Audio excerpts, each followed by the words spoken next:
और रोते तथा शोक मनाते हुए पूरे हृदय से मेरे पास लौट आओ। अपने वस्त्र फाड़कर नहीं बल्कि हृदय से पश्चाताप करो, हृदय से पश्चाताप करो। आज जिस प्रकार मैंने शुरू में कहा कि 40 से काल का पहला दिन है, राग बुध है,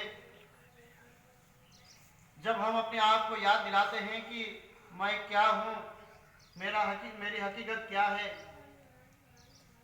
पहले दिन से ही प्रभु ईश्वर के वचन हमें किस ओर हमें जाना है इंगित करते हैं, दिशा देते हैं कि आने वाला समय मेरे लिए किस तरह का होना चाहिए। पश्चाताप का समय होगा, हृदय से पश्चाताप का समय होगा, अपने आप को बदलने का समय होगा। और उसके बाद में दूसरे पाठ में हमने सुना, अपने प्रभु ईश्वर से मेल कर लो। एक, पश्चाताप करो, अपने आप से मेल कर लो, अपने आप को शुद्ध कर लो, पवित्र कर लो। और दूसरा, ईश्वर के साथ अपने संबंध को जो टूट चुका है उसे फिर से ताजा कर लो। यही एक निर्देश है हमारे लिए, पहले पाठ में और दूसरे पाठ में। और उस संबंध को हम किस प्रकार से जोड़ सकते हैं, किन किन कार्यों के द्वारा हम कर सकते हैं, उसका जिक्र हमने आज के सुसमाचार में सुना है। हम दान दक्षिणा के द्वारा, प्रार्थना के द्वारा, उपवास के द्वारा इस संबंध को फिर से ताजा कर सकते हैं, नया कर सकते हैं। प्रिय भाई बहनों, आज से 40 दिन तक हम हमारे जीवन की यात्रा शुरू कर रहे हैं। 40 दिन तक हम प्रार्थना करेंगे, उपवास करेंगे और अपने आप को नवीन करने के लिए कोशिश करेंगे। जब मैं 40 दिनों के बारे में मनन चिंतन कर रहा था, 40 संख्या जो है बहुत ही महत्वपूर्ण संख्या है। न केवल हम ख्रिस्तियों के लिए, परंतु इजरायलियों के लिए, ज्यूइश लोगों के लिए और साथ ही साथ इस्लामिक लोगों के लिए जो नंबर 40 है वो बहुत ही पवित्र और अमोघ नंबर है। और इस नंबर को, 40 संख्या को हम बार बार बाइबल में पढ़ते रहते हैं, सुनते रहते हैं। अलग अलग तरह से यह संख्या हमें प्रेरित करने के लिए कोशिश करती है, दिशा निर्देश देने के लिए कोशिश करती है कि पुराने जमाने में किस प्रकार 40 दिनों तक ये हुआ, 40 वर्षों तक ये हुआ, अब 40 वर्षों में या 40 दिनों में हमें क्या करना है। और इस प्रकार जब मैं इस पर मनन चिंतन कर रहा था, मैंने देखा उत्पत्ति ग्रंथ अध्याय 7 वाक्य 17 में 40 दिन तक बारिश होती है, 40 दिन और 40 रात तक बारिश होती है। एक प्रकार से पुराना जो था उसे नष्ट करने का समय होता है।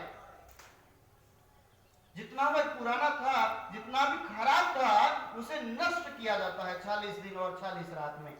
उसके बाद में अगले 40 दिन में क्या होता है।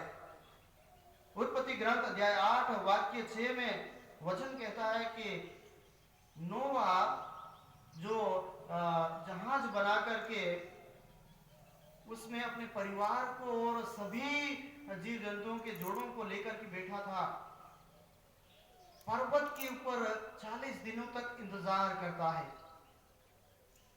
वो इंतजार करता है कि कब ये पुराना जो है वो खत्म हो जाए और मैं नए जीवन की ओर प्रवेश करूंगा।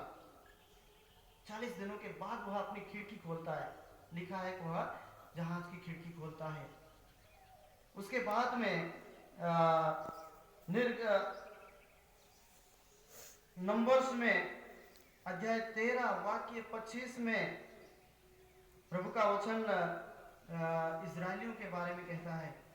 मूसा जब इजरायली जनता को लेकर के जा रहा था, कनान देश में प्रवेश करने वाला था, और वह देखता है कि वो देश बहुत बड़ा है, और उसकी टोह लेने के लिए, उसकी जानकारी लेने के लिए 12 लोगों को भेजता है। वे 12 लोग 40 दिन तक वहां भ्रमण करते हैं, देख रेख करते हैं, पूरी तैयारी करते हैं। उसके बाद वापस आते हैं, वो 40 दिन तक की तैयारी। उसके बाद हम देखते हैं सामुएल के पहले ग्रंथ में अध्याय 32 वाक्य 13 में प्रभु का वचन उन यहूदी जनता के बारे में कहता है कि वे 40 वर्षों तक यात्रा करते रहे। 40 वर्षों तक यात्रा करते। और उसके बाद में प्रेरित चरित अध्याय 13 वाक्य 21 में साउल, जो कि इजरायली जनता का सबसे पहला राजा था, उसने 40 वर्षों तक राज किया। उस जनता के ऊपर 40 वर्षों तक राज किया। और सामुएल के पहले ग्रंथ अध्याय 4 वाक्य 18 में एक नबी था, एली, पुरोहित था। वो 40 वर्षों तक न्यायकर्ता के रूप में उनका मार्गदर्शन करता रहे, 40 वर्षों तक। फिर हम देखते हैं सामुएल के दूसरे ग्रंथ में अध्याय 5 वाक्य 4 में दाऊद राजा 40 वर्षों तक जनता के ऊपर राज करता है। सोलोमन, जो कि 40 वर्षों तक राज करता है, सुलेमान, राजा सुलेमान।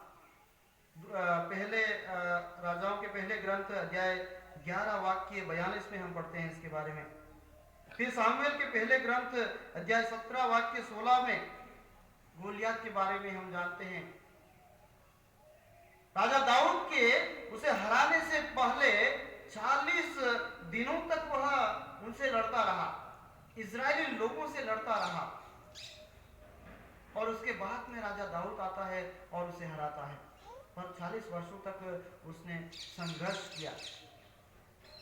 फिर बाद में हम विधि विवरण ग्रंथ में पढ़ते हैं कि मूसा सिनाई पर्वत पर 40 दिनों तक प्रार्थना करता है, ईश्वर के सम्मुख रहता है, प्रार्थना करता है।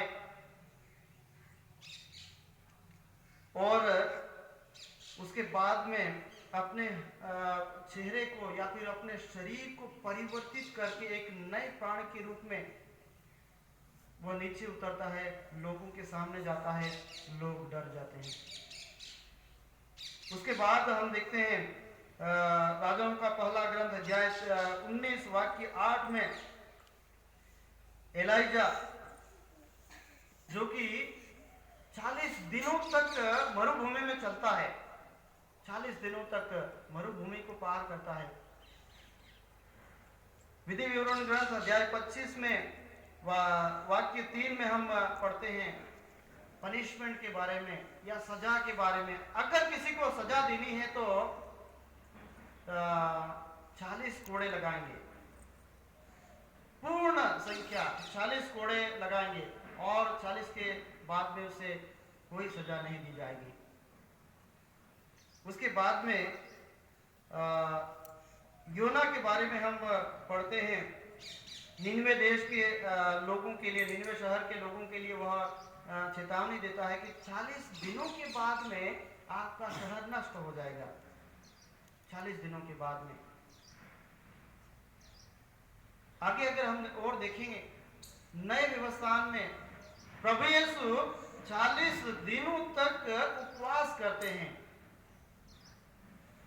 40 दिनों को तक उपवास करते हैं। और आखिरी में 40 दिन तक प्रभु यीशु पुनरुज्जीवित होकर के अपने शिष्यों के साथ रहते हैं, उनकी तैयारी करते हैं। सब कुछ का सार एक ही है। एक तो तैयारी का समय है, एक अवधि है जिसे हमें पार करना है, और साथ ही साथ एक पीढ़ी है, एक पीढ़ी है जिसे हमें पार करना है।